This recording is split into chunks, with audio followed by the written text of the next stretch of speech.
Hello, അസ്സലാമു അലൈക്കും. അപ്പോൾ നമ്മുടെ ഒരു സൈറ്റും കൂടി ഫിനിഷ് ചെയ്തു.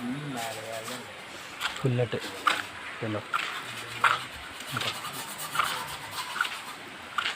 ഫ്രണ്ടേജ് മൊത്തം ഇങ്ങനെ ആണ്. ഇത് നമ്മുടെ വരുന്നത് ഇവിടെ കാളാവ് ചോലൻ്റെ അടുത്തുള്ള സൈറ്റ്. ഇത് ബാക്ക് സൈഡ് അണപ്പിച്ച് വെച്ചിട്ട്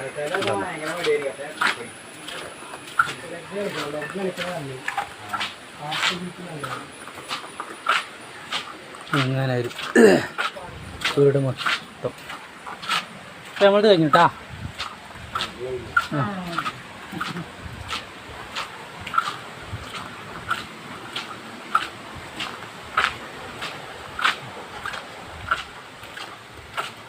ഏകദേശം 2200 സ്ക്വയർ ഫീറ്റ് രണ്ടും കൂടി. ഇൻഷാ അല്ലാഹ് അടുത്തൊരു വീഡിയോ നാളെ വരുന്നുണ്ട്.